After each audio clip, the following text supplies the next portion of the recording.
algunos aspectos de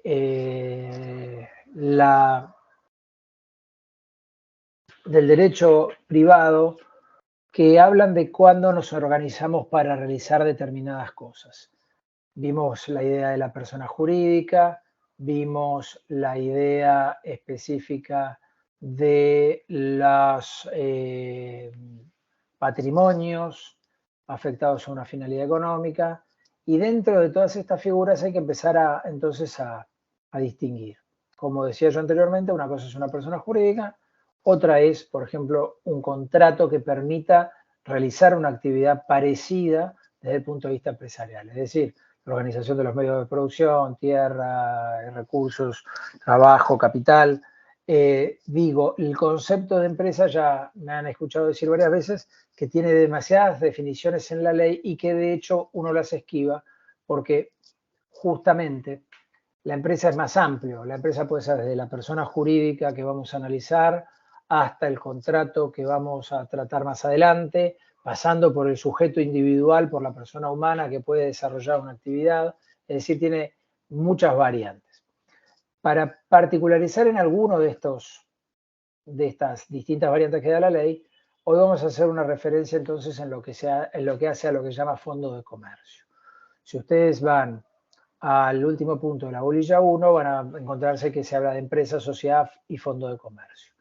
No quiero ser reiterativo, pero digo, empresa es un concepto mucho más amplio, un concepto multívoco, un concepto que tiene muchísimas definiciones, no solamente porque haya muchas definiciones en la ley de empresa, sino porque no hay una que nos ponga a todos de acuerdo. Entonces, si alguien me pudiera, digamos, pedir una aproximación, yo voy a tener que hablar en general de, obviamente, la organización de los medios para la producción del trabajo, los medios entendidos como tierra, capital, recursos humanos, etcétera.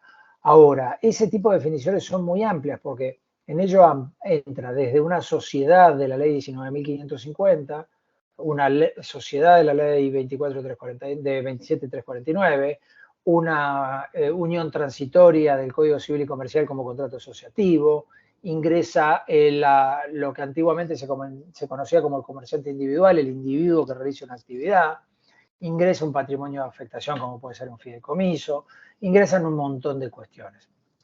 Perdón, e inclusive agrego, muchas veces uno encuentra en definiciones de empresa la idea del lucro, y la idea del lucro es distinta de la idea de actividad económica. ¿Me explico? La idea del lucro es la posibilidad de obtener una utilidad apreciable en dinero, y muchas veces las empresas, las actividades económicas en sí, no están buscando una actividad que les deje plata, hablando mal y pronto, sino que lo que están buscando es posicionarse en un determinado mercado para futuro, es desarrollar una actividad que no necesariamente lleva íncito la finalidad de lucro, y eso tal vez lo hayan ustedes podido entonces palpar en la clase de la doctora Rossi cuando hablamos de la fundación, de la asociación civil, en términos comparativos con las sociedades, donde puede existir la idea del lucro. Recuerden que la idea del lucro en las asociaciones o en las fundaciones está privada, que no quiere decir que no haya una actividad económica y entonces la posibilidad de obtener ciertos resultados de naturaleza económica, sino que la finalidad última de la institución, fundación, asociación civil, no es que los socios se lleven plata. En las sociedades siempre tiene que ser así, no, porque muchas veces hay sociedades que están estructuradas para no estar buscando un lucro inmediato, pero siempre está abierta esa posibilidad desde el punto de vista conceptual. Mientras que las dos primeras de las posibilidades que yo les hice mención, la idea del lucro está literalmente desterrada, insisto, como una utilidad apreciable en dinero para darle a las personas que están vinculadas a la misma. Digo, mientras que en estas dos están desterradas, en la otra puede existir. Existen un montón de sociedades que se rigen por la 19.550 que no persiguen el lucro en el sentido de que tal vez sus objetivos sean otros, pero siempre tienen la posibilidad de, porque conceptualmente, insisto, las sociedades permiten ese lucro, que no permiten las asociaciones o las fundaciones. No sé si esto queda claro. Yo lo he reiterado muchas veces, chicos, pero es para no confundirse respecto de los porqués. Tal vez a veces puedo llegar a estar un poco reiterativo, pero me parecía importante. Entonces, no hay que confundir la empresa como tal con la sociedad, que es uno de sus ropajes o formatos jurídicos. Dentro de las distintas variables que tenemos de formas jurídicas de organización de una actividad económica de una empresa, están las sociedades. Es la más habitual, ha sido históricamente la más habitual. ¿Sigue siéndolo? Bueno, sí, hoy sigue siéndolo, pero ¿quién lo sabe a futuro? Habida cuenta del fenómeno del emprendedorismo, el fenómeno de ciertas relaciones laxas, el fenómeno del desarrollo temporario de una unidad de negocios, pero como el patrimonio responde siempre a una persona, recordarán, salvo cuando el patrimonio está afectado, pero que de alguna manera final o temporal vamos a asignarle un titular, digo, como eso está allí, la visión es más amplia, que una sociedad es el único camino que me permite desarrollar una actividad productiva o de intermediación de bienes y servicios. Tenemos entonces varias posibilidades de desarrollarlo y la sociedad es uno de los ropajes jurídicos, insisto, una de las posibilidades de el esqueleto legal que necesito para desarrollar esa actividad. Yo creo haberles comentado, si me reitero, excúsenme, esta historia de buscar el que más me sirve.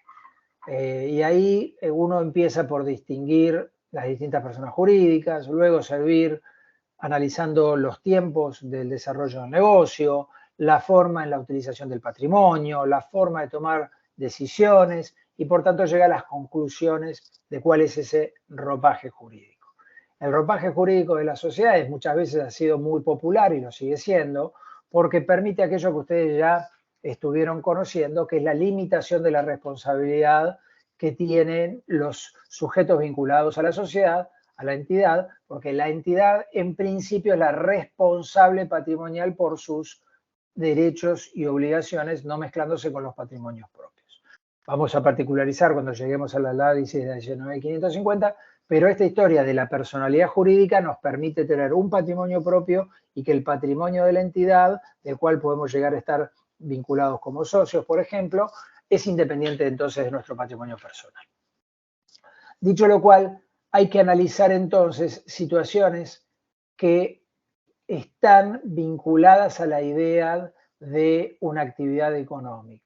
Y ahí aparece, sobre todo para los pequeñas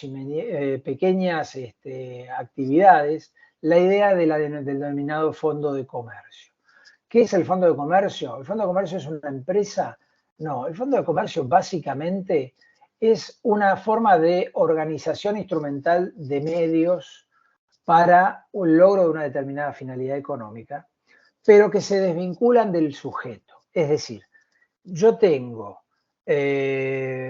una determinada actividad, como puede ser, supongamos, un bar, y tengo existencias, las mercaderías, los empleados que son empleados míos, pero que trabajan en ese bar como mozos, como cocineros o lo que fuere. Tengo distintos elementos que hacen a la idea de esa actividad como tal. Yo, como empresario, puedo desplazarme de esa actividad y perfectamente permitir que otro sujeto, con el cumplimiento de la ley de fondo de comercio, ingrese a ser titular de ese negocio como tal, de ese fondo de comercio, de esa organización instrumental de medios para la prosecución de una finalidad económica. ¿Sí? Insisto que el fondo no es la persona, ¿me explico? No es la persona jurídica, sino cómo esa actividad se desarrolla en ese medio. ¿Se entiende hasta aquí? Bueno, yo no sé si alguno de ustedes lo ha visto, igual lo voy a intentar de compartir acá justamente lo que es el fondo de comercio. Espérenme 2 segunditos a ver si compartiendo puede visualizarse correctamente porque es un poco lento esto.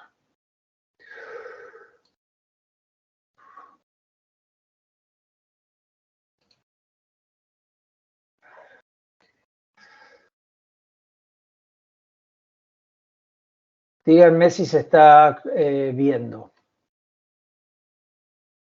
Sí, profe, se ve. Perfecto. Sí, se ve.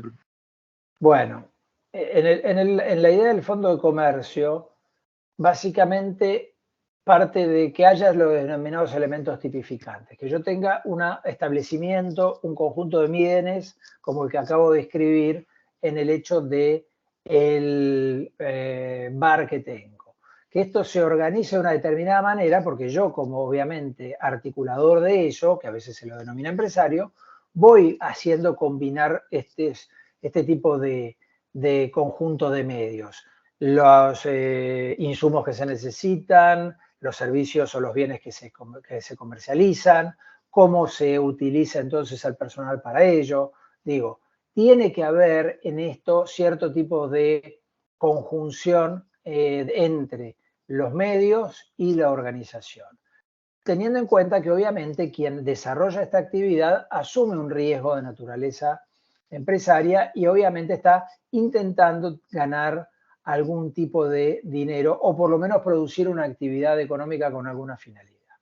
La estructura del Fondo de Comercio es una estructura muy antigua, es una ley del año 1930 y pico, si mal no recuerdo, y que ha permitido que los pequeños negocios justamente puedan adquirirse con prescindencia, por ejemplo, del elemento físico, es decir, del lugar donde están establecidos, o del propio empresario que lo está llevando adelante. Es decir, que ese negocio funciona de una manera como una unidad y por tal pueda ser transferido en forma segura. Que no sea necesario, por ejemplo, tomar las obligaciones o todas ellas del sujeto que lo regentea, sino propiamente aquellas que están vinculadas a la actividad comercial como tal. Bueno, a ver, ya hemos visto la distinción entre empresa y sociedad, ya les he hecho mención de esto. Vamos directamente al fondo de comercio, más allá de las lindas fotitos que hacen, a la idea de que estamos frente a una pequeña idea de comercio, no es una gran empresa la que puede transferir un fondo de comercio. Lo que sí puede pasar es que algunas empresas adquieran fondos de comercio individualmente considerados para explotarlos. Bueno, estamos hablando de ¿qué? De una universalidad de hecho. Una universalidad de hecho es un conjunto de derechos y cosas. Es por eso se llama universalidad de hecho. Es decir, me refiero a las mesas de mi bar, a la máquina de café, a la cocina, a la mercadería, a los derechos que yo tengo porque, por ejemplo, puse el menú con un QR que lo tengo entonces hosteado con una página que me permite hacerlo. Digo, es decir, un conjunto de bienes materiales y inmateriales que se van a transferir en bloque, ¿sí? Si alguien quiere comprar esto, no necesariamente tiene que comprar ninguna sociedad. Alguien me podría preguntar, ¿se puede hacer a través de una sociedad? Lo vamos a charlar de acá un ratito, pero en referencia a la idea de fondo de comercio es esta actividad económica, universalidad de hecho, que se transmite con prescindencia del empresario, del titular anterior. ¿Qué es lo que estoy intentando? Evitar jorobar a acreedores. Estoy intentando preservar fuentes de trabajo, estoy intentando preservar una actividad que está en marcha. De esta manera lo puedo lograr, obviamente, en la medida de que la actividad sea medianamente interesante. Muchas veces uno se encuentra que hay otros empresarios que cuando llegan a un local que puede llegar a ser interesante en cuanto a su desarrollo comercial, deciden que el anterior elimine completamente todo rastro de existencia y hacen hasta lo mismo en el mismo lugar y sin tomar absolutamente ninguno de los elementos del anterior.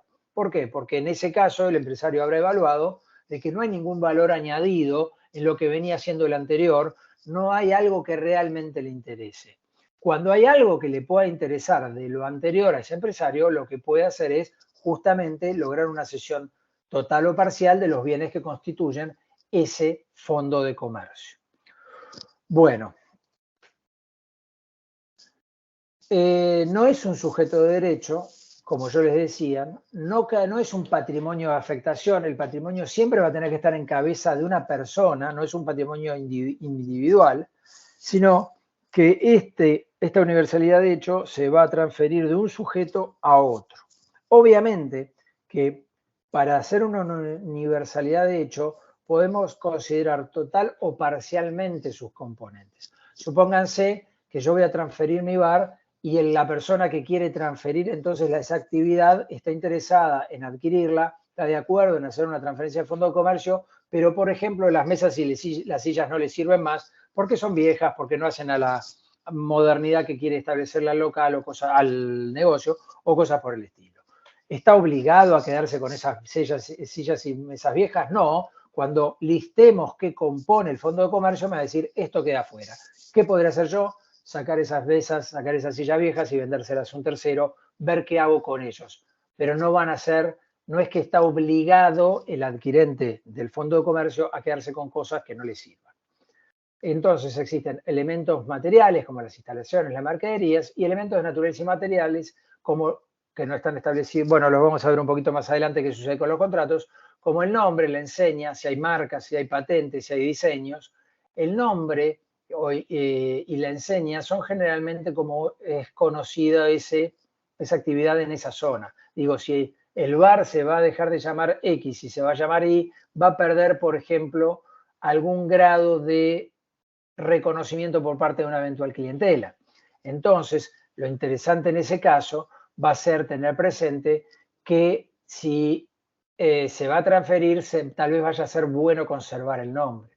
El valor llave es o aviamento, conforme decía la doctrina italiana, es un valor muy, muy difícil de determinar, que podría considerarse como, discúlpenme la expresión, ¿no? El gancho comercial que tiene el lugar, digamos, el vínculo que tiene con quienes pueden llegar a estar interesados, porque ni siquiera que es la clientela como tal, que también es una cuestión muy difícil de determinar, sino que qué es lo que me lleva a mí de decidir por ese fondo de comercio y no por otro.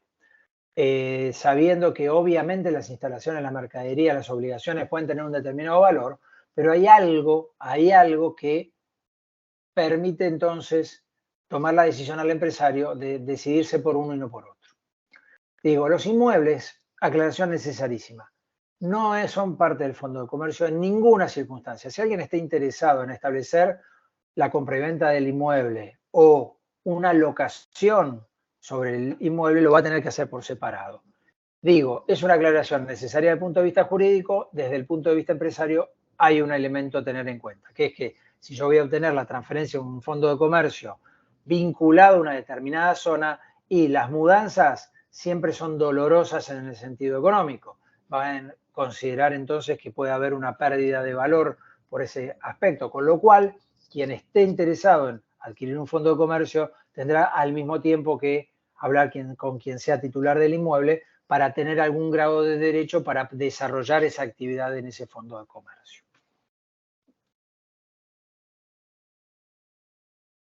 Digo, yo cada una de estas cosas las pueden mirar por individualmente, pero ustedes ya muchas de estas cosas las saben y es interesante tener en cuenta qué sucede con los derechos en el ámbito del fondo de comercio.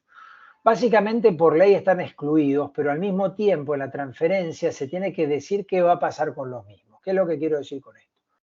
Que el mecanismo del fondo de transmisión del fondo de comercio, como intenta no perjudicar a acreedores, quiere que entonces cualquiera que tenga algún derecho sobre esos bienes involucrados lo pueda hacer valer en un determinado tiempo.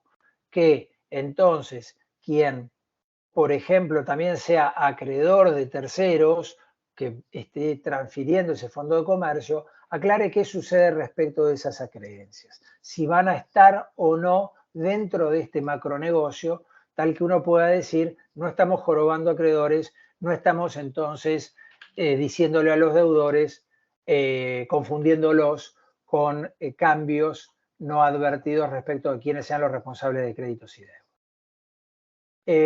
Digo, el contrato de transferencia de fondo de comercio tiene que ser hecho por escrito, su precio no puede ser inferior a su pasivo, el transmitente no puede estar inhibido, tiene que haber un libre deuda de AFIP para efectuarse y se publican edictos en el boletín oficial y en un diario del lugar donde tenga asiento esta actividad durante 5 días, diciéndole quién es el sujeto que vende, a quién se le transmite y quiénes pueden llegar a ser los profesionales intervinientes, particularmente para que puedan llegar a hacer valer sus derechos los acreedores. Los acreedores anoticiados de esto, aunque sea fictamente, durante 10 días desde la última publicación, pueden entonces oponerse, por ejemplo, a las transferencias de fondo de comercio porque, por ejemplo, viene un crédito que no se haya volcado o que permaneciera oculto o que no se haya asumido por el comprador. Entonces, de esa manera, lo que evita el acreedor es que el transmitente, el que transfiere el fondo de comercio, de esa manera lo defraude. Y también la ley le dice, mira, más allá de tu oposición, como esto puede seguir adelante, tenés tiempo para requerirle a un juez que te dé un embargo sobre el monto de transferencia. Después de concluida la publicación que estamos hablando y el plazo del que estamos haciendo referencia, sin que haya habido oposición, se puede efectuar la venta. Si hubiera oposición, habrá que ver si ha habido una reserva a ese efecto o si se lo ha desvinculado de algún tipo de manera al acreedor interesado. Luego de esto que estamos diciendo, la transferencia debe inscribirse en el Registro Público de Comercio de la jurisdicción, en el ámbito de la Capital Federal, la Inspección General de Justicia. Sin esa inscripción, esa transferencia no es oponible a terceros. Eso es muy interesante, dado que una vez inscripto hay una entonces oponibilidad a terceros que no van a poder hacer valer entonces esos créditos ocultos contra el patrimonio que se ha establecido ya no en cabeza, o mejor dicho, la actividad, la universalidad de hecho, que se ha establecido ya no en cabeza del transmitente, sino del adquirente. Bueno, hasta acá, y con esto voy a dejar de compartir, porque me parece que no hay mucho más exactamente. Voy a ir de todas maneras para ver esta filmina para atrás si ustedes lo necesitan, pero digamos, ahí hay otra cuestión a tener en cuenta, que es lo que se llaman formas de transmisión de la empresa más sofisticada, o si se quiere, en organizaciones económicas más complejas.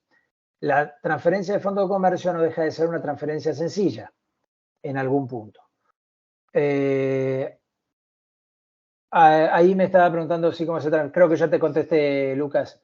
Se transfieren las deudas en las medidas que estén justamente consideradas en la transferencia de fondo de comercio. En principio, no. Se hace una mención justamente porque si yo quiero adquirir el fondo de comercio, además de las asistencias, mercaderías, valor llave, bla, bla, bla, de que ya vimos, lo que te voy a pedir es decir, me vas a hacer un listado de quiénes son tus acreedores, a qué responden esas acreencias y vamos a ver si aparecen o no aparecen, porque lo que te voy a requerir a vos, transmitente, es déjame algún dinero como contingencia de eso y si esa gente se presenta, se les pagará. Si esa gente no se presenta, bueno, queda este recurso de que pueda llegar a liberarse el dinero que se ha dejado como contingencia una vez inscripto.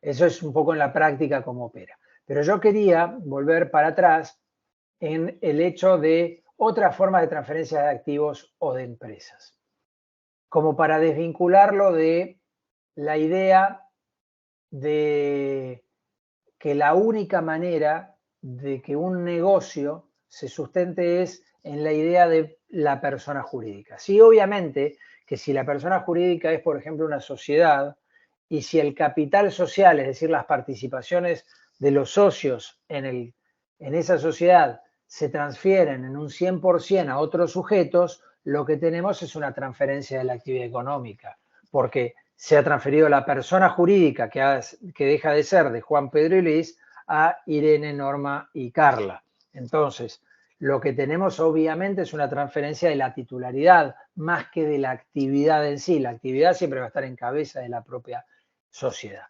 Pero hay muchas veces, y alguno de ustedes que esté trabajando habrá escuchado hablar de eso, la posibilidad de las transferencias de carteras o unidades de negocios. Entonces es ahí donde la cosa puede complejizarse, porque la unidad de negocios tal vez no sea tan sencilla como un fondo de comercio y uno pueda llegar a tener que analizar de lo que se trata. ¿De qué se puede tratar esto? De que, por ejemplo, podamos llegar a tener la actividad en cabeza de una sociedad que a su vez dependa de otra sociedad, generalmente llaman sociedades holding, aquellas que tienen varias sociedades por debajo, por así decir, o dependientes de ellas, que en realidad permita entonces una transferencia a través de la compra y venta de paquete accionario o de cuotas parte o de cómo se representa el capital. Esa entidad que tiene varias, por así decir, entidades hijas dando vuelta, lo que puede hacer es desprenderse de una y entregarla a la otra. Ya sea que vayamos al procedimiento de la transferencia de fondo de comercio, ya sea que vayamos a la venta de paquetes accionarios o de cuotas de participaciones, ya sea que veamos otras maneras de transmisión, como pueden llegar a ser la transmisión del volumen contractual que corresponde a esa actividad económica, digo, los contratos, la Profe, cesión cartera. Sí, adelante. ¿esto aplicaría, por ejemplo, cuando se hace ventas de carteras de clientes deudores, por ejemplo, de instituciones financieras que se lo pasa a algún estudio jurídico y demás? Bueno, vos es que un poco estamos hablando de algo muy amplio donde podríamos también incluir eso, en el sentido de que no va a ser una transferencia de un fondo de comercio porque no tenés una unidad económica. Y lo único que tenés es una transferencia de determinados activos. Entonces, si vos, yo creo que la pasé muy rápida, pero la última filmina de lo que estábamos viendo dice otras formas de transferencias de activos o de empresas. Entonces, distingamos, no estamos en el caso que vos ponés transfiriendo empresas, estamos transfiriendo activos. Muchas veces el transferir unidades de negocios pueden ser no solamente transferir activos, sino también transferir pasivos y relaciones contractuales. Entonces, vamos de lo más sencillo a lo más complejo. Vos estás planteando, yo tengo una serie de activos, esos activos tienen una determinada problemática, por ejemplo, su morosidad. ¿Qué hago con estos activos? Para mí es una carga administrativa tenerlos, me lleva mucho tiempo y muchos recursos intentar explotarlos. Estos créditos que yo tengo, en tu ejemplo, lo que hago es cedérselos a alguien, se los puedo ceder en propiedad o se los puedo dar en lo que se llama consignación para que ellos intenten explotarlos y una vez explotados me paguen sobre lo recaudado o percibido o directamente les digo a riesgo, esta cartera es tuya. Todas esas variantes de las que estamos hablando sobre la base de tu ejemplo no son ni más ni menos que contratos de transferencias de activos o de cesiones de derechos creditorios sobre los mismos. No implica ceder ninguna empresa, porque vos no le pasaste, por ejemplo, tus recursos humanos a el estudio jurídico para que te gestione esa cartera, ¿me explico? O al estudio contable para que te la gestione, pues no solamente porque son estudios jurídicos. Hasta pueden ser call centers con algún empresario y nada más. Digo, con algún grado de experiencia en ese tipo de negocios de recupero.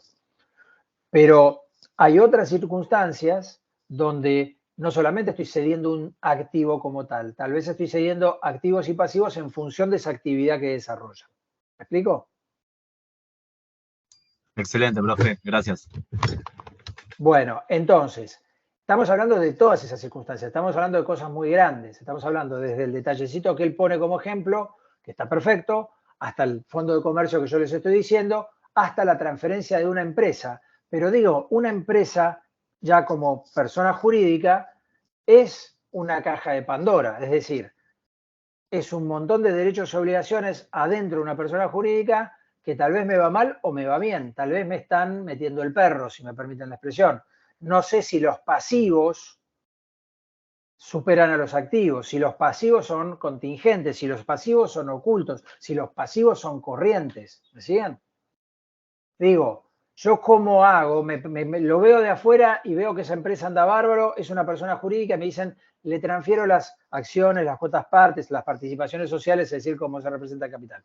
Ok, fantástico, pero yo cómo sé que eso que parece tan lindo, adentro no tiene cosas que el día de mañana me van a hacer un inconveniente o un problema desde el punto de vista de mi idea de negocio.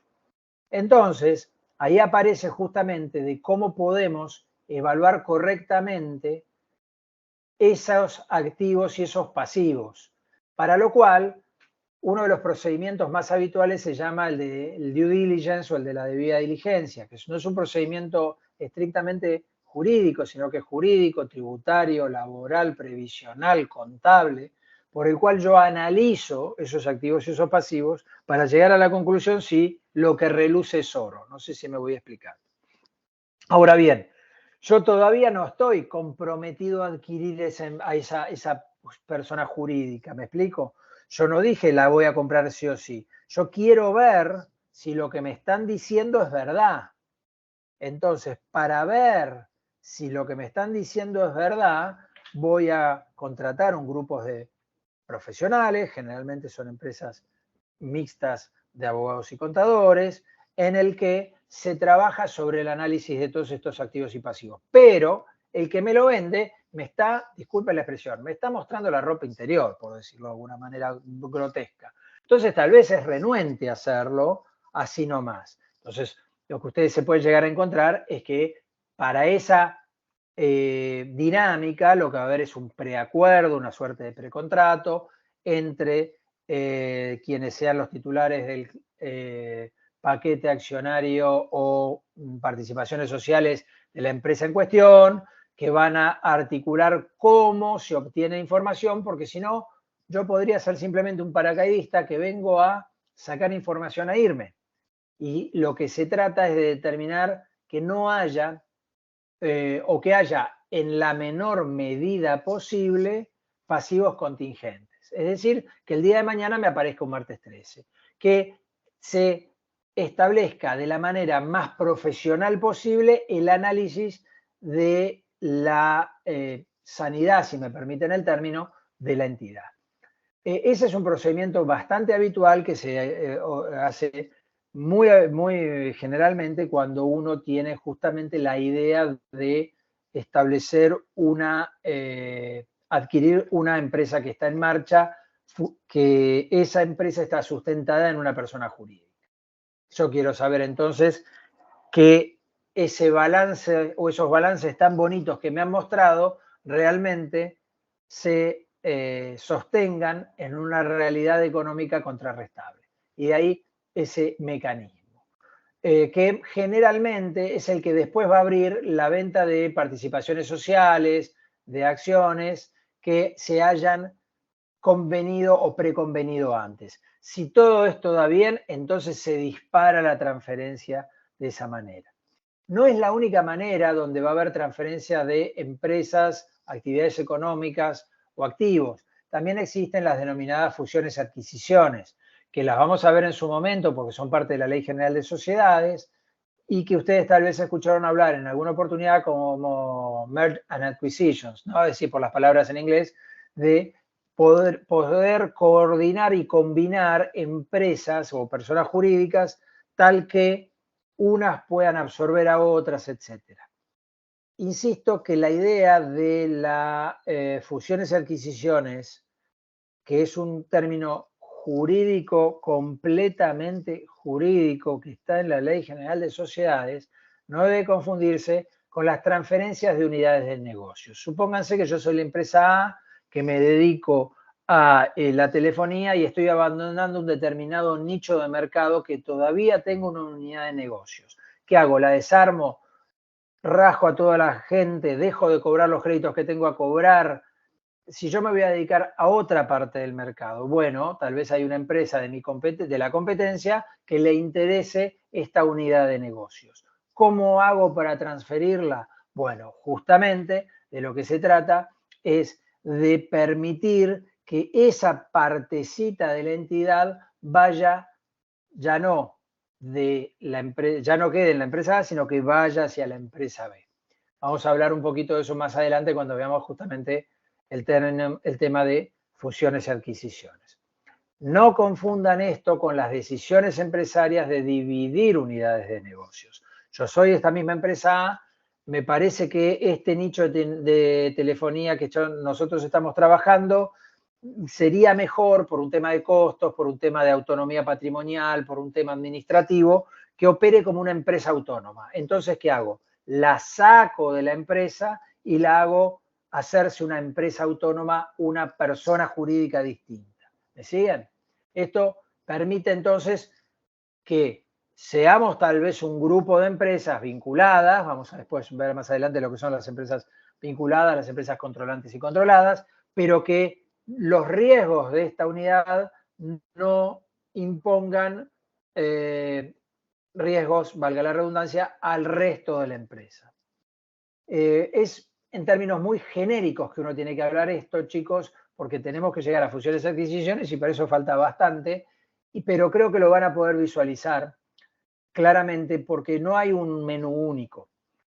Volviendo a mi principio de mi exposición, si yo estoy comprando el bar de acá de la esquina al único dueño que tiene bajo su quit esta actividad, y la verdad, el concepto de unidad de negocios es como muy sofisticado, vamos a fondo de comercio. Ahora, si estamos en el ejemplo último que puse, de la empresa que nota que hay una determinada actividad propia que le está excediendo y la puede transferir a otra, vamos a hablar de transferencia de unidad de negocios, tal vez a través de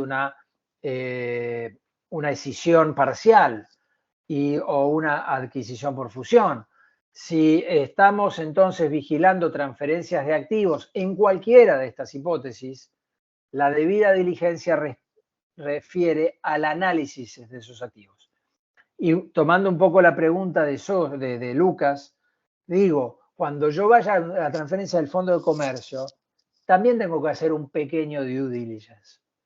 Porque no basta con que me diga, mira, acá tenés mira, tengo acá en el inventario las sillas, qué sé yo, tengo tanto de mercaderías, sino que es de buena práctica, y aunque sea mucho más modesto este due diligence de lo que podría ser una transferencia empresaria, vigilar cómo cumplieron las obligaciones sociales respecto de los empleados, si los empleados se transfieren con el fondo de comercio, ver cómo está el cumplimiento de las obligaciones tributarias, ver cómo está el cumplimiento de los contratos que por lo menos la otra parte me está diciendo. Es decir, intentar verificar que esos activos no tienen, a ver, ningún cuchillo bajo el poncho, si me permiten la expresión. Bueno, creo que con esto les he podido dar un pantallazo sobre lo que a lo que se habla para distinguir entre la actividad como tal y la sociedad, y podemos entonces adentrarnos en el derecho de las sociedades. ¿Hasta acá vamos bien? No sé cómo está mi conexión, no sé si me quedé hablando solo. No, sí. Todo bien. Se escucha. A ver, déjenme repasar una cosita en el programa para no complicarles. En la bolilla 2, cuando ustedes ya vieron personas jurídicas, hay una segunda parte que habla sobre el derecho de sociedades en general, que es una suerte de introducción a esto. El modelo arquetípico empresarial estaba y todavía está en alguna medida sustentado en la idea de las sociedades de la ley 19.550 y ahora de la ley 27.349, que es la ley de emprendedorismo. Digo, estas dos normas, sobre todo la ley 19.550 con las modificaciones del Código Civil y Comercial, ley 26.994, lo que establecen es la estructura más clásica, más vieja que se usaba para esto. Es decir, no porque sea vieja está mal, ¿sí? Sino que es la idea de una persona jurídica titular de los derechos y obligaciones de la actividad económica o empresaria que vamos a desarrollar. Esto trae ciertas ventajas y va a traer ciertas desventajas que vamos a ir analizando en el desarrollo del curso. Claramente, la primera ventaja está en el hecho de la división de riesgos patrimoniales, las masas de patrimoniales. Otra de las ventajas está dada en el hecho de la persona jurídica como tal, dado que las personas jurídicas responden a la teoría de la organización o del órgano. No sé si se los explicó la doctora o no se los explicó, que es una idea muy piola que tienen el concepto de persona jurídica. Persona jurídica no tiene brazos, no tiene piernas, no tiene cabeza, no tiene ojos. Persona jurídica es una entelequia, es una entidad creada por la imaginación del hombre, por lo cual para comerciar, para contratar, para decidir, siempre se va, para controlar, siempre se van a necesitar personas humanas. Y las personas humanas van a tener que justamente organizarse en esa estructura. Y la Ley General de Sociedades y las leyes de personas jurídicas en general, cualquiera que fuere, hablan de esa organización, de quién administra, de quién gobierna, de quién controla. A veces esas tres facetas, administración, gobierno y control, coinciden parcialmente en mismos sujetos, coinciden en determinados sujetos, a veces quedan más claro porque aparece la función de la administración en un lado, la función del gobierno o decisión en otro, y la función de control en otro. Pero a veces es como que se pueden llegar a mezclar un poquito, porque ¿quién va a controlar supuestamente mejor las cosas que el propio dueño? Pero al mismo tiempo, si en vez de tener un dueño tenemos 1.500 dueños, va a ser un poco complicado que esos 1.500 dueños puedan controlar cada uno por sí, sino que tal vez tengan que delegar en alguien ese control. Esta estructura, que se llama teoría de la organización o del órgano, permite entonces que las personas jurídicas se desarrollen. Y en el campo de las sociedades es muy interesante porque claramente nos determina cada una de estas funciones. Bueno, día que pasa, día que el concepto societario se pone también más en, no diría en duda, pero creo que necesita una mirada un poco más moderna. Porque claro, la creación de la persona jurídica, ¿cuánto dura? ¿Por cuánto tiempo dura una persona jurídica? Puede estar premeditado al fin del cumplimiento de una acción, puede haber determinado, puede ser perpetuo, puede ser... no sé, bueno, perpetuo, Julio, a ver, perpetuo no hay nada, perpetuo nada. Nuestra vida tiene una limitación en las personas humanas, con lo que sí, muchas veces eso se ha tomado como un concepto que repetimos así y que no necesariamente va a ser así. ¿Por qué? Porque las empresas van a tener su vida. Y nótese que digo las empresas, no las sociedades. Es decir, que el ropaje jurídico de la empresa no puede durar más que la empresa, o no debería durar más que lo mismo.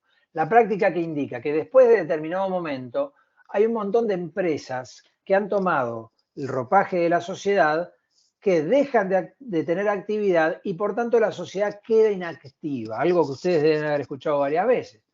¿Y eso por qué es? Porque en vez de tener esta visión que yo les hice en su momento en el pizarrón de la facultad, de se constituye, desarrolla, disuelve, liquida, se la deja morir. ¿Me explico? Que es una anomalía propia de esa estructura legal. Y día a día las actividades económicas que pueden llegar a ser interesantes para el empresario tienen tiempos de maduración más cortos y una explosión más corta. Es decir, si yo les digo, busquen las 10 empresas más exitosas de los últimos años, muy probablemente son empresas que sean relativamente nuevas y que no vayan a durar 100 años. ¿Me explico? Sin perjuicio de que hay mercados muy especiales donde esto sí puede ocurrir. Sí, ustedes tal vez me dicen, no, mire, que hay empresas petroleras que tienen 150 años, sí. Ahora, si ustedes van al desarrollo, por ejemplo, tecnológico, tienen un montón de empresas que han empezado hace relativamente poco tiempo. ¿A qué voy con esto? A que esta idea de que la estructura es lo mismo que la empresa lleva el error de considerar entonces que esta estructura, y ahí sí, un poquito más anquilosada, más vieja, que es la de las sociedades, no termina de adaptar esto. Digo, en ninguna, por lo menos de las que yo conozco, en ninguna ley de sociedades moderna hay una idea de sociedades de corto lapso, ¿sí? O de sociedades que vayan a derivar en otras sociedades, sino que ya son procesos traumáticos esos dentro del desarrollo de la empresa.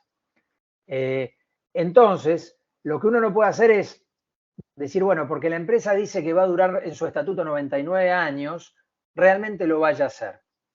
Después vamos a llegar a una resolución de la inspección en algún momento, que es una barbaridad, en mi modesta opinión, y es mi modesta opinión, no pido que nadie la comparta, donde, bueno, la inspección está intentando restringir justamente los lapsos de actuación y las renovaciones, que nuevamente insisto en aquel concepto que yo les dije de algunas resoluciones de la inspección, que es que de buenas intenciones está pavimentado el camino del infierno, y fundamentalmente que hay un principio que se llama en nuestra Constitución de legalidad, donde si la ley dice una cosa, si la ley no dice una cosa, nadie puede venir a agregarle cositas porque le gustan, porque todo lo que no está prohibido está permitido de acuerdo a nuestra Constitución, y el legislador es uno y no es solamente, es uno y es el Congreso de la Nación, en conjunción con el Poder Ejecutivo Nacional en cuanto a su capacidad de sancionar a las leyes y promulgarlas,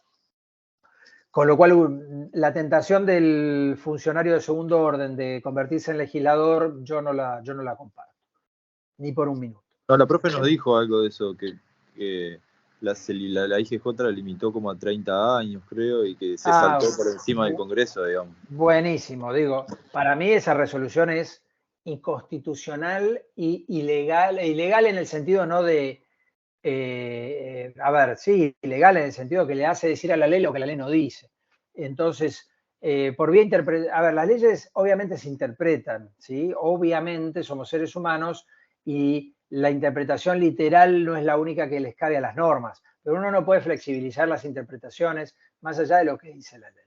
Y sobre todo, imponiéndole al sujeto, que es la sociedad, más obligaciones de las que tiene. Es decir, que si yo constituyo una sociedad y establezco que su objeto se puede desarrollar en 99 años, se desarrolle o no se desarrolle en 99 años, nadie me puede obligar a ir a los 30 años a gastar plata de nuevo, vamos a ser bien prácticos, y me hago cargo de lo que digo, en una nueva contratación de profesionales para una nueva reedición de algo que yo ya dije, o que los socios dijeron. Y si los socios cambiaron, se murieron o lo que fuere, no cambia nada, porque la idea de la personalidad jurídica, y de esto les quiero hablar hoy, trasciende la idea de los socios. Entonces, sí, obviamente, las sociedades son vehículos de las personas humanas, pero las personas humanas que reemplazan a otras personas humanas pueden seguir utilizando el mismo vehículo y no tiene nada de malo. No estamos evadiendo impuestos, no estamos tomando una posición colusiva en el mercado, no estamos generando problemas de consumo, simplemente estamos cambiando de quiénes son los interesados en esa estructura que se utiliza para una determinada actividad. No cambia el hecho de que los socios ahora sean otros. En ninguna, para mí por lo menos en mi manera de ver, de ninguna manera. Así que bueno, celebro que la doctora Rossi se los haya hecho notar, porque, insisto, y de buenas intenciones está pavimentado el camino del infierno, y lo que yo no puedo reemplazar por vía reglamentaria son las anomalías. Es decir, que si se ha detectado una enorme cantidad de sociedades que después de un determinado tiempo no tienen una actividad o un desarrollo específico, la vía no es someter a aquellas que sí lo tienen a un requisito burocrático adicional. Esa es mi opinión. Vuelvo a decir, todo lo que vengo diciendo en los últimos 5 minutos, chicos, es una opinión. Cada uno puede tener la suya, ¿tá? No pido que la compartan, pero a lo que voy es a la idea de la persona jurídica, que es lo que tenemos que hablar hoy. Y la idea de la persona jurídica sociedad es que parte de un concepto, yo ya se los comenté creo que en la clase pasada, que era el contrato plurilateral de organización, y modernamente a través de la sociedad anónima unipersonal, que es la única posibilidad que la Ley General de Sociedades establece para la existencia de entidades unipersonales, el acto jurídico unilateral de organización, que de a poco lo van a ir entendiendo y abrazando, y que responde a esta idea, que haya una o más personas en forma organizada y conforme a uno de los tipos que establece la ley, que hagan esa una o más personas aportes para aplicarlos a la producción o intercambio de bienes y servicios, participando de los beneficios y soportando las pérdidas. Algo más o menos así les va a decir el artículo 1 de la ley 19.550, que justamente lo que determina es que nos podemos organizar sobre la base de realizar aportes para aplicarlos a la producción o intercambio de bienes o servicios. Es una definición lo suficientemente amplia, chicos, que le da posibilidad a casi cualquier actividad económica. Y es el motivo fundamental por el cual se abraza esta forma y no se abrazan otras. Porque es muy flexible, porque me dice producción o intercambio de bienes o servicios. Yo ahí puedo desde hacer edificios hasta dar servicios profesionales, que hoy por hoy se tolera justamente su conformación en ciertas circunstancias como sociedades, desde hacer negocios que pueden durar muchísimo tiempo hasta negocios relativamente cortos, sin perjuicio de ciertas dificultades, como venimos conversando, de los negocios cortos en relación a entidades que tienen una organización. Y justamente lo que parte de la idea en este artículo primero de la ley es la organización. Es una o más personas en forma organizada y conforme los tipos que establece la ley. ¿Qué significa esto? Que nos vamos a tener que organizar, que alguien administre, que algunos, es decir, los socios decidan, básicamente, y eventualmente que alguien controle. Vamos a ver cómo se canaliza eso en los distintos tipos societarios. Es decir, los menúes que la ley me abre. La idea del tipo societario, la idea de la tipicidad, alude a que yo no puedo inventar sociedades distintas a las que la ley me prevé. La ley me prevé 6 categorías, la 19.550, sin perjuicio de que hay otras leyes que establecen otras categorías adicionales, que son la sociedad colectiva, la sociedad en comandita simple, la sociedad de capital industria, la sociedad de responsabilidad limitada, la sociedad anónima y la sociedad en comandita por acciones, que están reguladas por la ley 19.550. ¿Qué me dice la ley? Mira, uno de estos 6 casilleros, fíjate cuál te sirve. Y si vos entrás en ese casillero y terminás los trámites ante el organismo de registración, que eso es la IGJ, o el registro de comercio o registro público, que como lo van a leer en la ley, estás regularmente constituido. Y la regularidad te da la tranquilidad de saber cuándo empezaste, qué aportaste, qué derechos y obligaciones tenés como socios, qué puede hacer la sociedad, cuánto dura la misma y justamente cómo se distribuyen los beneficios y se soportan las pérdidas. Esta misma ley, la 19.550, tiene una categoría algo rara que se llama la sección cuarta, nos van a escuchar hablar mucho de esto, de la ley, en la cual aquellas sociedades que no están regularmente constituidas, aquellas que de hecho hayan empezado a trabajar como tal, aquellas que por alguna circunstancia se les ha prohibido la actividad y siguen entonces desarrollándola de una manera similar, digo, cualquiera que no cumpla con los requisitos esenciales, que cumpla con las formalidades propias de la ley, va a ingresar en esta sección cuarta, que es un reconocimiento de la ley a un fenómeno económico, que es que a veces la gente se junta, se junta porque no hay posibilidad en la sección cuarta que sea una sola persona, se junta, arranca actividades económicas, parecen sociedades regularmente constituidas, pero no están regularmente constituidas. Es decir, no verificamos si Ramiro hizo el aporte, no verificamos si Julio César cumplió lo que dijo que iba a cumplir, empezamos a operar como tal y no nos regularizamos, no establecimos, de acuerdo a lo que nos dice la ley, en el lugar donde nos tenemos que anotar, para esa constitución. Ese fenómeno económico que de todas maneras lo hicimos y arrancamos y seguimos, la sección cuarta reconoce eso y le da un marco, yo no diría como si fuera un tipo, pero casi, en el sentido que dice qué pasa con el aporte de Ramiro, qué pasa con el patrimonio societario, cómo se conforma, qué pasa si hay algún bien registrable, qué pasa si algún tercero se queja, qué pasa si Julio se levanta un día de mal humor y se quiere ir de la empresa o de la sociedad. esa estructura apunta siempre, en todos los tipos societarios y en la sección cuarta, a que el patrimonio de las sociedades de la sociedad, a que la administración de la sociedad entonces se regula de acuerdo a alguno de los tipos, o como dice la sección cuarta, a que se decide conforme se establece entonces en determinados tipos, o como se establece en la sección cuarta, a que se controla como se establece en algunos de los tipos, o como se determina por la sección cuarta. Es decir, la organización como tal. La organicidad es un elemento sustancial en cuanto al reconocimiento de la personalidad societaria. ¿Hasta acá vamos bien? Sí.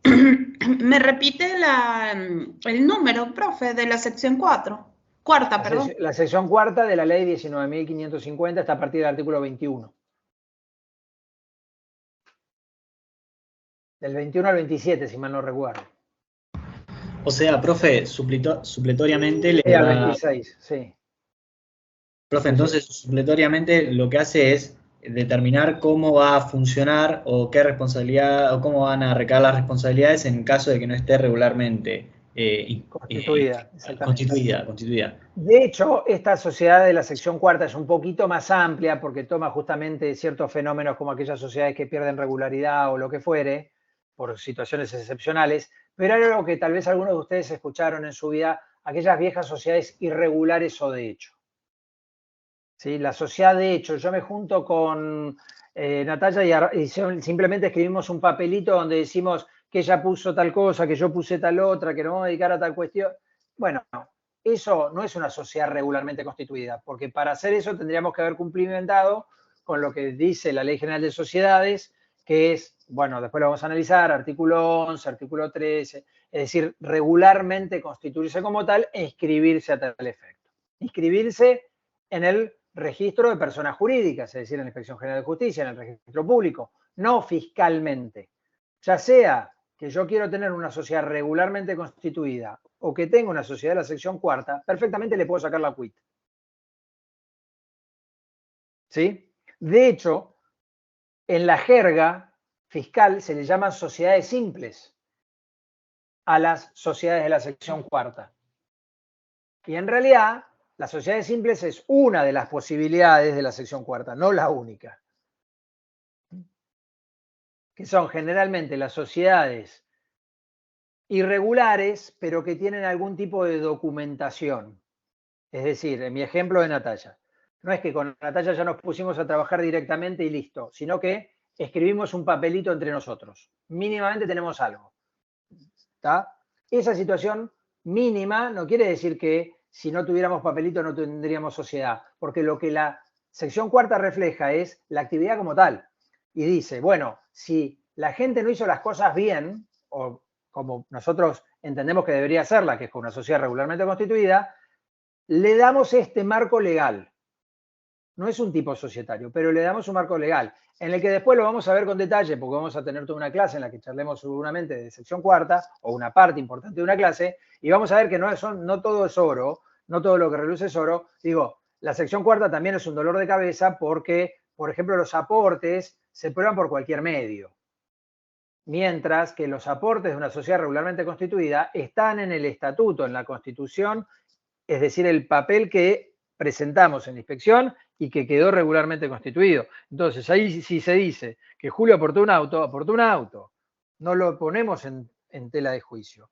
Si dijimos que Natalia puso dinero, es tanto dinero el que puso, y no hay duda que es así. ¿Me explico? Mientras que en una sociedad de la sección cuarta y va a estar abierto a cualquier tipo de prueba. Les doy un detallecito solamente, ¿no? Con eso. Después vamos a ver la sección cuarta con todos sus pros y todos sus contras. Pero bueno, básicamente de lo que estamos hablando es de la personalidad jurídica como elemento primario y más importante que tienen justamente las sociedades como ropaje jurídico de la empresa, ¿no?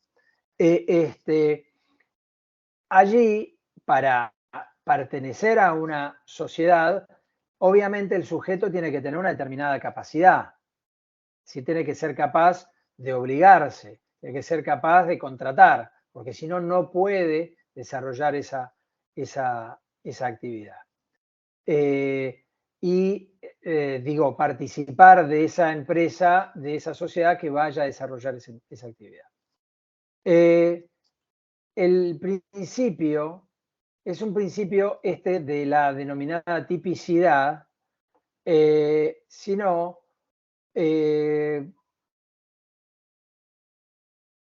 que proviene por la ley por un tema de practicidad en relación a los derechos y obligaciones que se pueden comprometer los socios.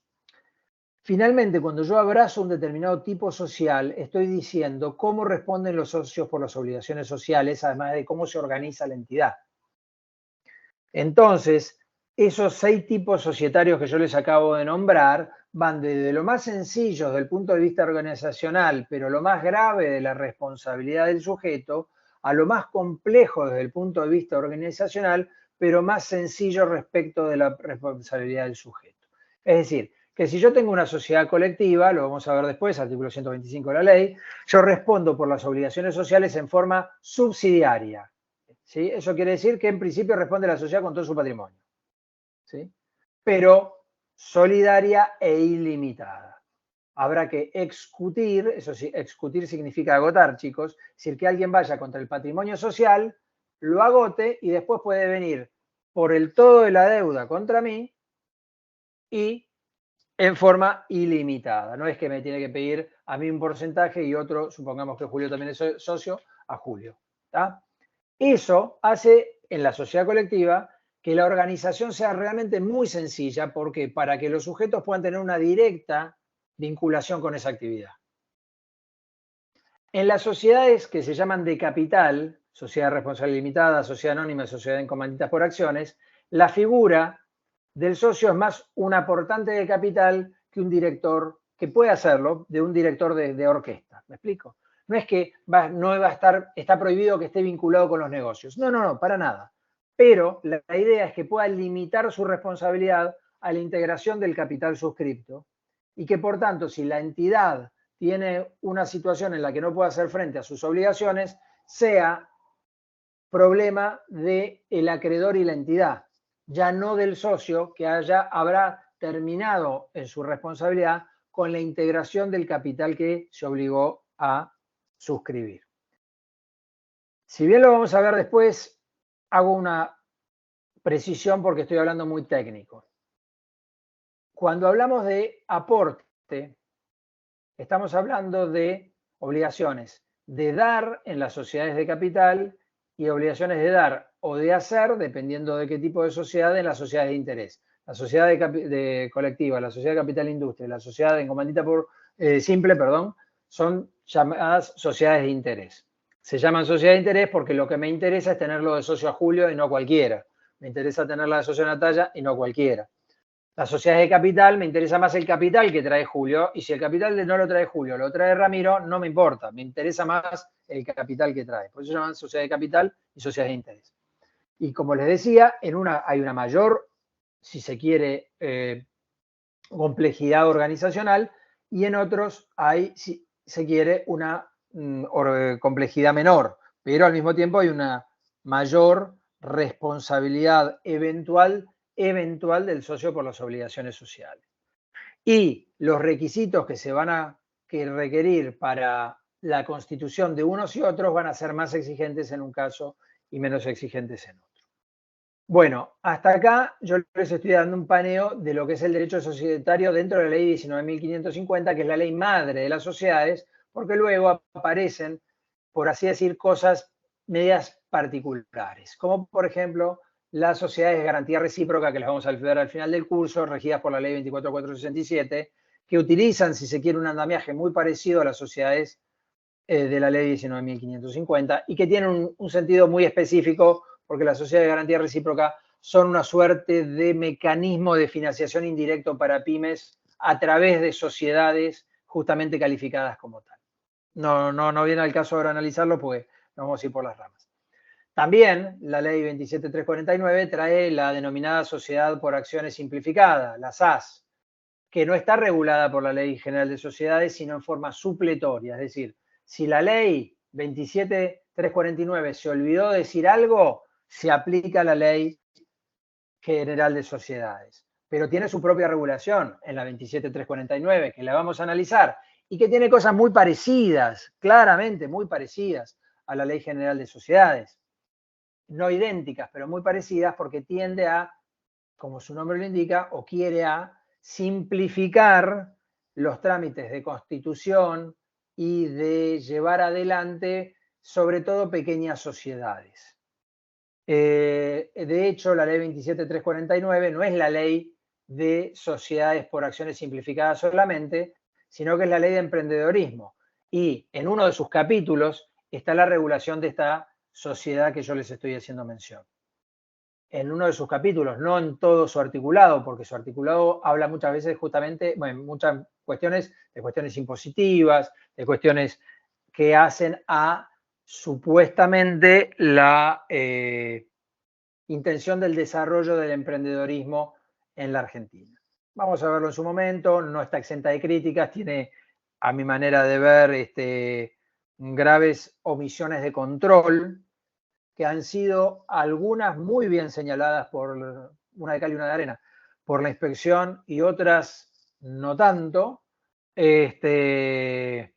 respecto justamente de que se puedan prestar a la utilización como un mero recurso para violar la ley. Y esto me permite entrar en el último y más importante tema que tenía que charlarles hoy, que es las limitaciones a la personalidad jurídica societaria y de las personas jurídicas en general. Yo puedo utilizar, siempre digo lo mismo, chicos, así que si me repito, pido disculpas, un martillo para clavar un clavo o para reventarle la cabeza a un alumno. ¿Sí? Ahora, no vamos a abolirlos, no vamos a decir que están prohibidos los martillos porque yo le haya reventado la cabeza a un alumno. Me tienen que meter preso a mí, obviamente, nada más. Bueno, de la misma manera no puedo decir que las sociedades o las personas jurídicas sean un recurso, un mecanismo, un vehículo para quebrantar la ley. Que está lleno de sociedades, que hay un montón de sociedades, sí, pero las más, obviamente en el universo hay muchísimas más sociedades que regularmente cumplen con sus obligaciones, les pueden ir bien o mal, pueden quebrar, pueden ser exitosas o lo que fuere, pero que no han sido ni creadas, ni desarrolladas, ni mantenidas para quebrar la ley, para desbaratar derechos de terceros, para generar ningún tipo de perjuicio. Esa situación anómala por la cual yo utilizo el martillo y le reviento la cabeza a un alumno, está de todas maneras prevista en nuestras normas.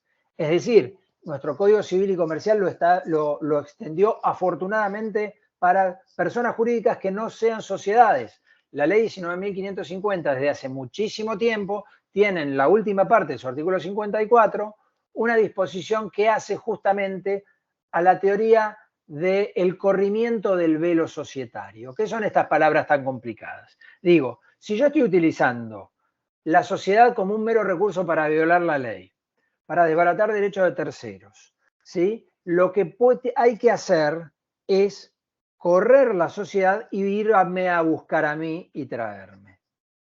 Si cualquiera de nosotros utiliza eso como una forma justamente de no hacerse cargo de sus propias obligaciones, sino lo que está estableciendo es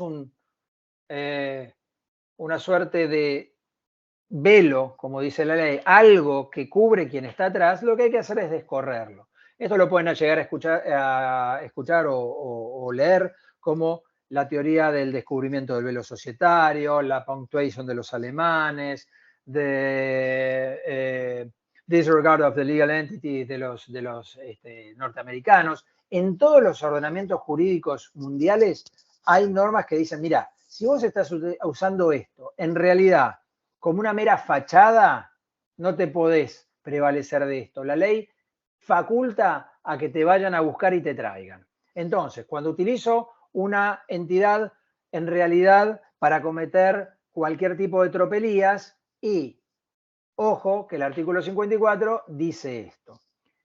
Luego lo vamos a analizar con mucho cuidado, porque los incumplimientos que puede incurrir una empresa, una sociedad, no dejan de ser en algún punto un incumplimiento legal. Es decir, que una empresa que incumple algo puede ser que esté desarrollando algo ilegalmente, pero eso no la convierte en un mero recurso para violar la ley.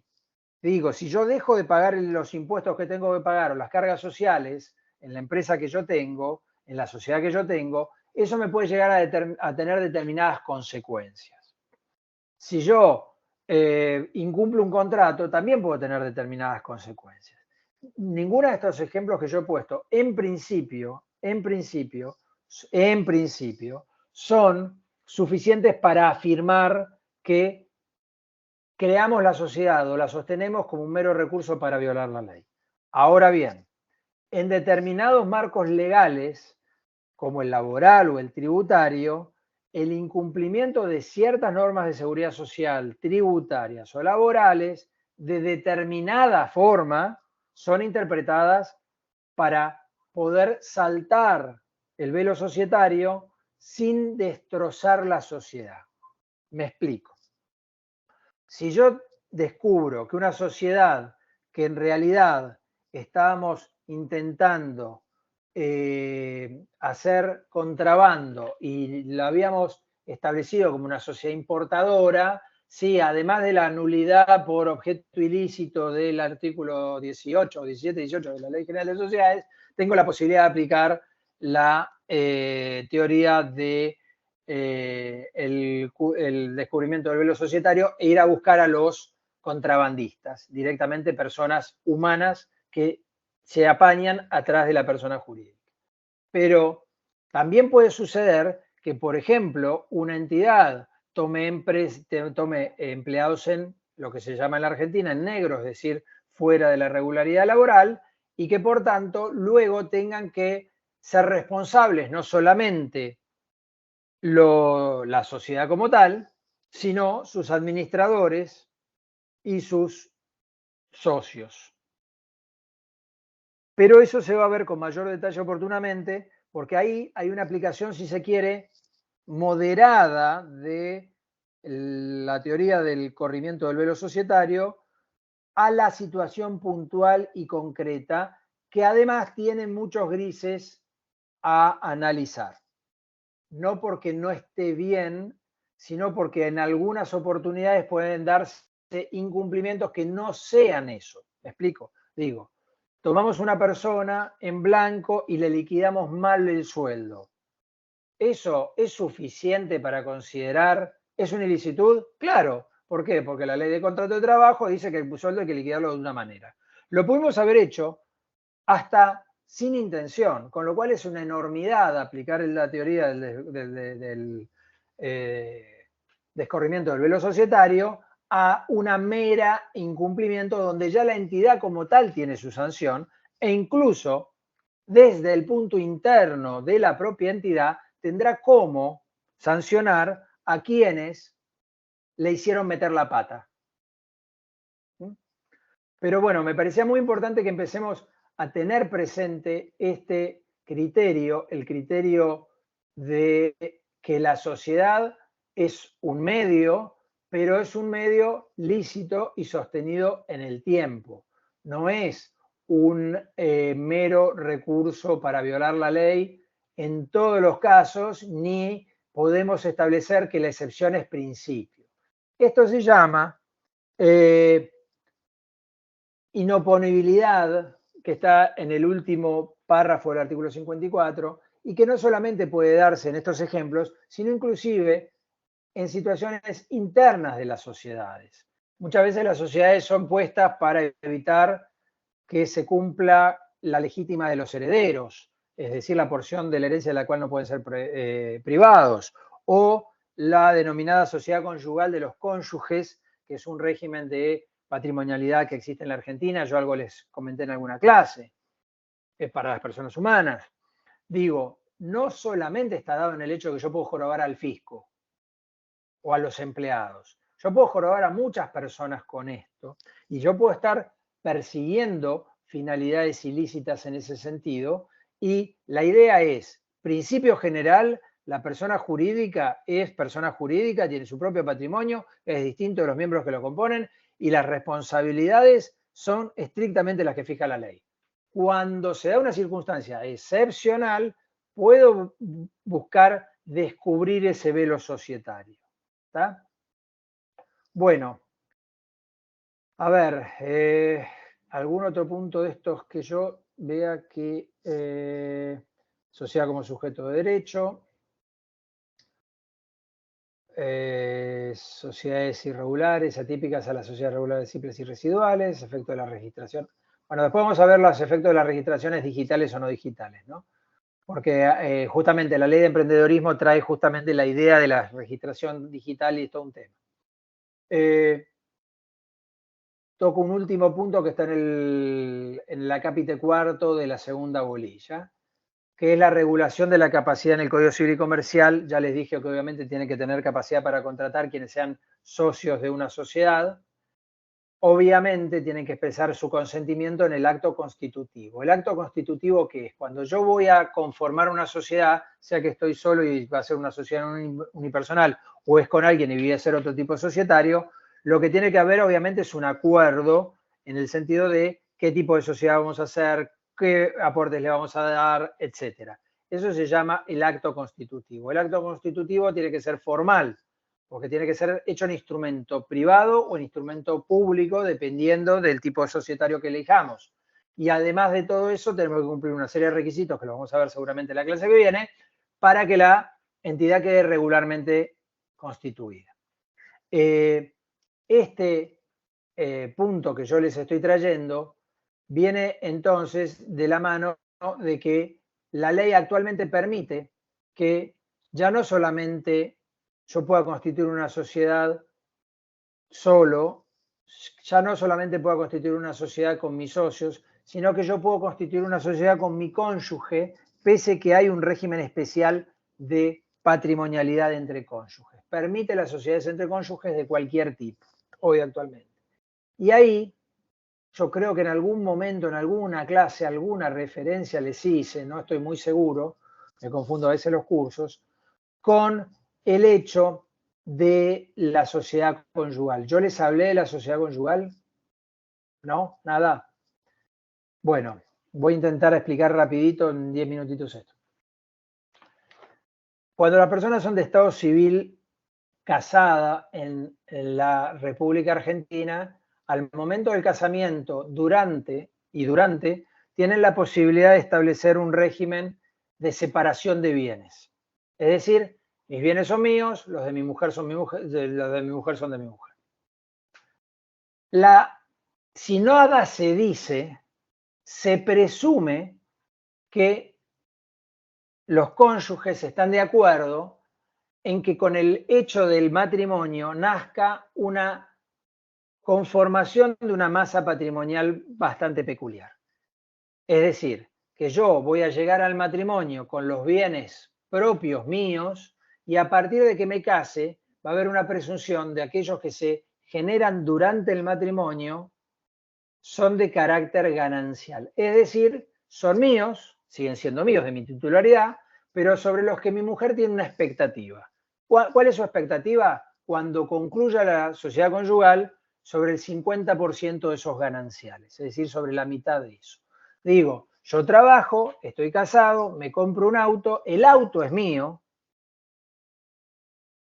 pero hay un derecho a una expectativa de mi cónyuge para el momento de la conclusión de la sociedad conyugal, que puede ser cuando nos divorciemos, cuando yo me muera, cuando se muera ella, ¿está?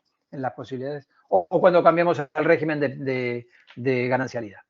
Con lo cual, para cuidar que yo no jorobe a mi cónyuge, la ley argentina dispone lo que se llama el asentimiento conyugal o consentimiento para algunos, pero asentimiento en sentido estricto, del cónyuge no titular de un bien. Siempre estamos hablando de bienes registrables.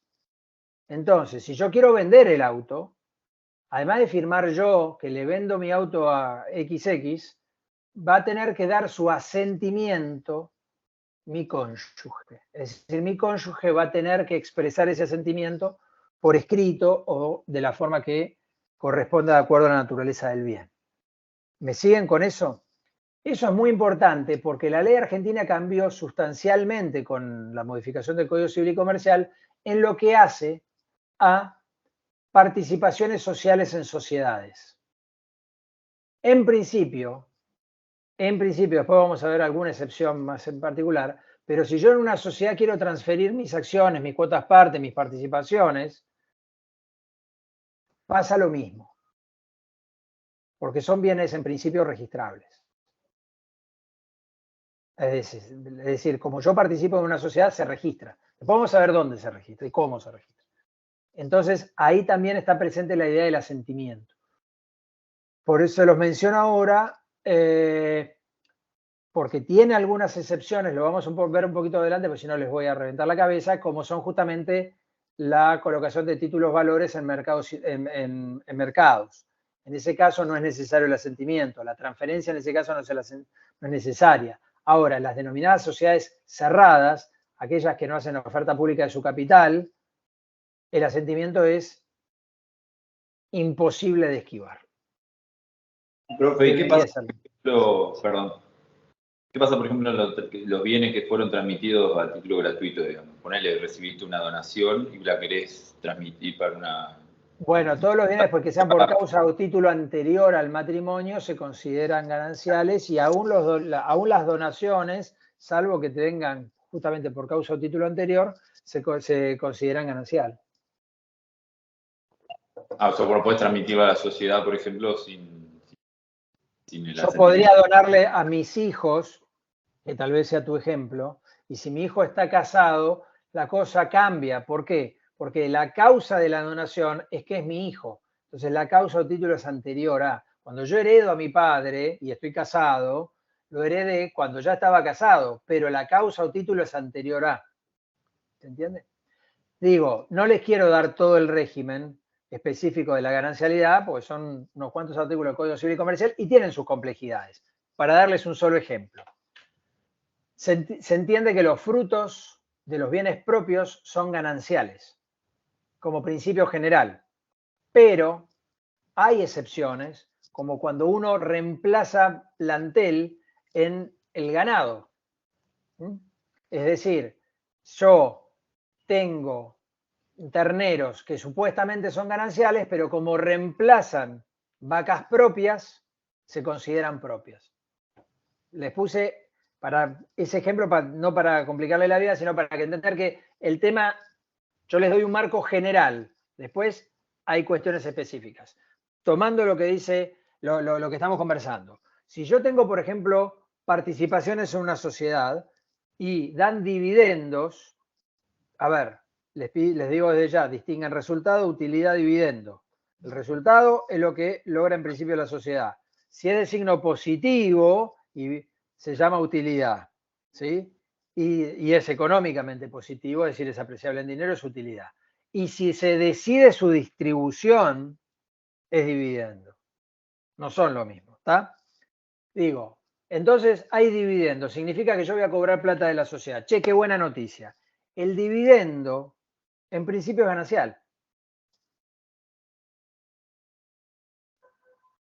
¿Se entiende? Aunque las acciones o las cuotas parte o mi participación societaria sea propia. Lo vamos a volver a ver con más detalle, quédense tranquilos porque son temas que a mí me recontra importan. Y sobre todo porque la gran mayoría de nosotros nos vamos a encargar o nos encargamos no de las macroempresas que cotizan en bolsa, donde yo les estoy diciendo que justamente los títulos valores que cotizan en bolsas y mercados no están sujetos a esta regla, sino que en la gran mayoría de los casos nos vamos a encontrar con la empresa pequeña o la empresa que aún teniendo determinado tamaño, que puede llegar a ser importante, no hace colocación de su deuda o de su capital en bolsas y mercados. Y en esa vamos a tener que respetar esta regla. ¿Me explico?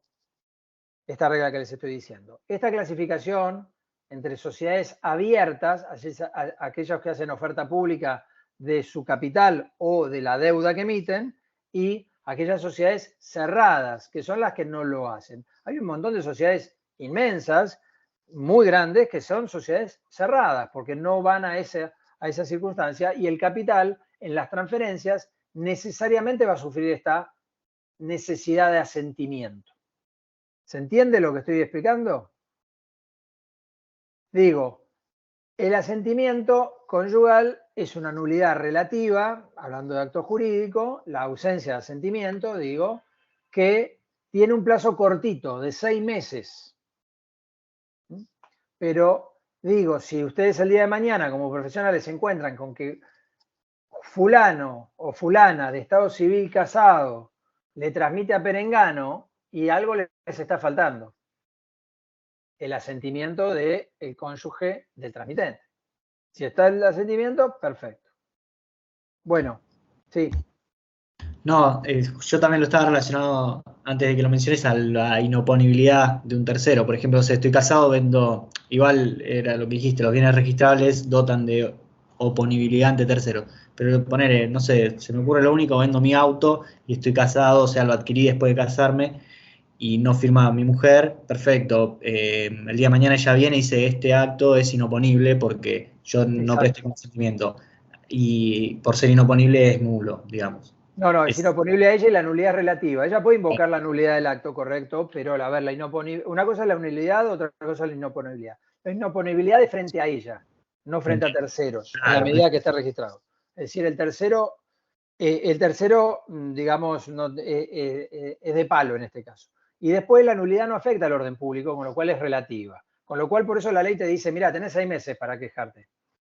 ¿Qué vas a hacer en 6 meses? Le vas a ir a decir a un juez que trabe una medida, que estés en juicio para que decrete la nulidad de la transferencia. ¿Tá?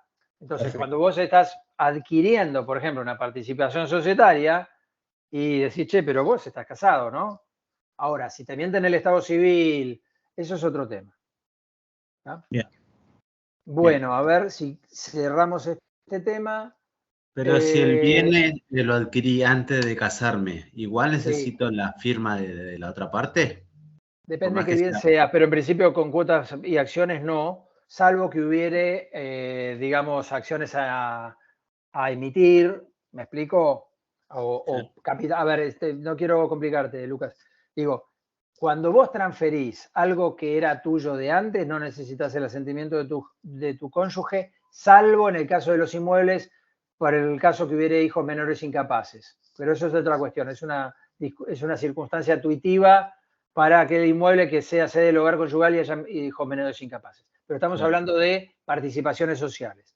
Las participaciones sociales no tienen ninguna restricción. Pero, yo me animo a decir algo que tal vez les complique la vida, que es que muchas veces quedan dividendos por distribuir. En algún momento la sociedad dijo que iba a hacer una emisión de acciones y tomó, por ejemplo, dinero que le tenían que dar a ustedes como aportes irrevocables. ¿Me siguen? Les estoy complicando bastante la vida. Es decir, había participaciones en la sociedad que son míos de antes de mi casamiento. Fantástico. Pero resulta que cuando yo le estoy transmitiendo esas participaciones a Lucas, me estoy haciendo el oso, por decir no decir otra palabra más gruesa, respecto de que hay dividendos a percibir que todavía no se percibieron, o que hay otros derechos sobre los cuales mi cónyuge podría tener una expectativa. Entonces, justamente, y hablando de debida diligencia, cuando uno, por ejemplo, va a comprar o vender participaciones sociales, tiene que hacer la aclaración respecto de si hay otros derechos o no comprometidos, además de las participaciones en sí. Claro. Porque la sociedad es dinámica, la sociedad sí, yo tengo, supónganse, una sociedad anónima, tengo 500 acciones de la sociedad Pirulito, ok, pero puede ser que haya dividendos que se estén pendientes de pagarse, puede ser que haya utilidades pendientes de decisión sobre dividendos, es decir, que tal vez el día de mañana se den dividendos. Puede ser que en algún momento yo haya dicho, bueno, dale, ok, no me des esa plata, porque en eso mi mujer no tiene por qué entrar, aplícalo como un aporte a cuenta de futuras emisiones de acciones. Es decir, como que yo te estoy dando plata a vos, sociedad, y quédatela, y cuando emitas las acciones, me das las acciones. Pero esas acciones ya serían gananciales. Entonces, ojo ahí, porque uno tiende a considerar esto, bien a los abogados, como un bien, como si fuera, no sé, un reloj, como si fuera un auto, como si fuera algo que no tiene la vida que tiene una participación social. Pues la participación que yo tengo como socio en una sociedad no se agota en el hecho del aporte que hice, sino en la expectativa que tengo de lo que me va a dar en el futuro. Así que bueno, ¿alguna otra pregunta? Siendo viernes a esta hora, estimo que no. Voy a dejar de grabar aquí